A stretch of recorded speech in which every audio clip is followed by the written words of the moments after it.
welcome back to my channel. Today I'm going to be doing something a little different. I want to vlog for you guys and kind of talk about how I got into being a vegan, how I got into baking, how I got into cooking. So I'm just going to be vlogging and talking to you guys while I make some bread and some banana cinnamon rolls. So yeah, so come along with me. My name's Andres. I'm 33 years old. It's still kind of weird to say 33. I turned 33 about 3 weeks ago. I've been vegan for almost 3 years, full vegan for 2 years. And it was mostly because my boyfriend had already been vegan for about a year, and I was just seeing that he was kind of eliminating certain things from his diet. And I think one day, I think I always knew that I wanted to be a vegan, but I just wasn't taking the steps to. So one day I just decided I was going to cut out meat. And then I slowly started becoming a vegan. About 5 months after I started my journey, I was still eating eggs and fish. But 5 months after I decided I was going to cut out eggs. And then 5 months after that, around June, that's when I decided that I was going to cut out fish. And that's when I became a full vegan. And I think from that's when I started cooking more and baking.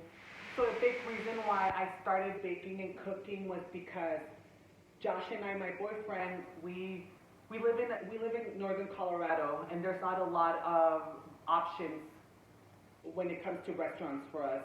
All the vegan restaurants are either in Denver or Fort Collins.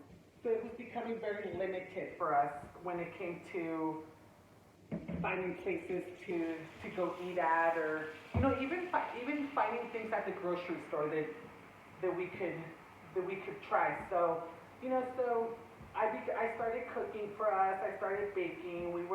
The way that we would do it was we would find a recipe online and we would try to make it. And I think that's how I realized that cooking wasn't that hard. I think I always thought that cooking was something that I couldn't do. I always thought that it was difficult or time consuming.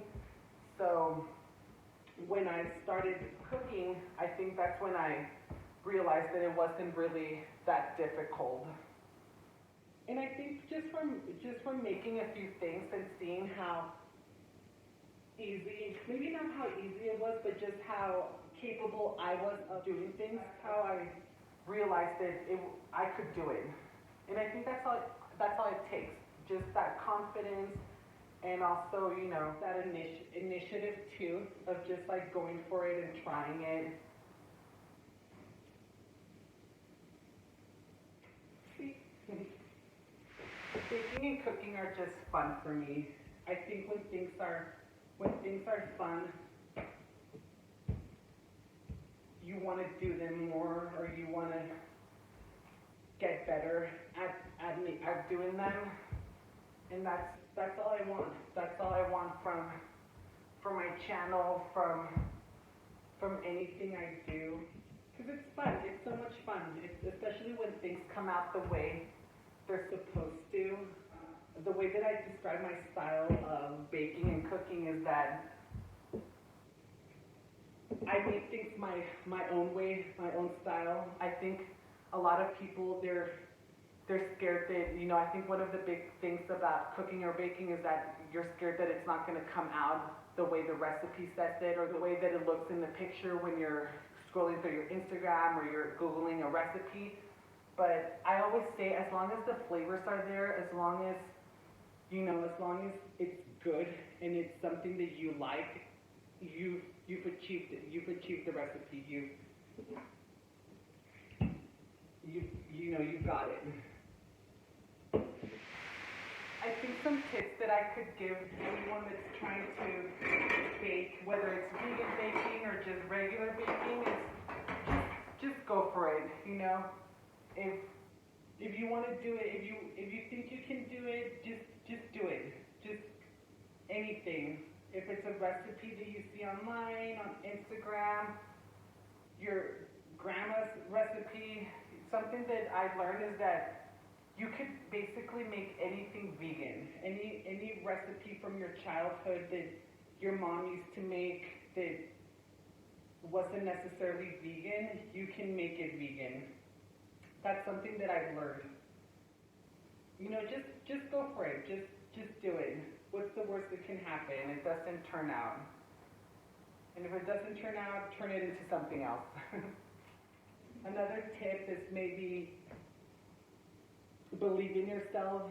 That's one thing that I've learned from this is there's times when my boyfriend will show me a recipe or he'll ask me, do you think you can make this, or doesn't this look good?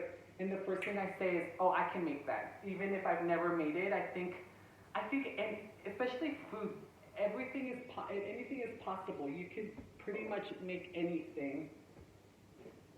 It just takes believing in yourself and having a little confidence when you are making something. Something that I've learned is that if you make it, this is gonna sound kind of corny, but if you put love or passion into what you're making, it usually comes out really good. Another tip is, you know, when trying new recipes or new things, you know, just do it as best as you can.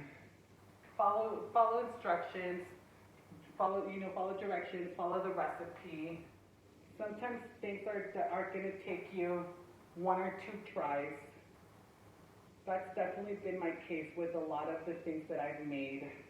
And also write down your recipes. That's another little tip that I would give you. Write down your recipes and stick with what works for you, especially when it comes to making bread or a chocolate cake or a vanilla cake. Write down your recipe and stick with it. Because if you stick with it, then every time you make it, it's just gonna get better and better. But I think writing down your recipes is very, very important. Another tip is probably use your resources. Use YouTube, use Google, Instagram, follow blogs, follow other people that cook and bake. I think it's what everyone says. Watch videos, teach yourself, and truly it's true. It's how I learned. It's how I've been able to try and do a lot of the things that I've made in the past. You know, just how I learned how to make banana cinnamon rolls. I saw it online and I was like, ooh, I wonder if I could do that. But yeah, guys, thank you so much for subscribing to my channel. Thank you so much for watching my videos. I very much appreciate it. Thank you so much. And like always, if you like this video and you want to see more like it, don't forget to hit that like and subscribe button.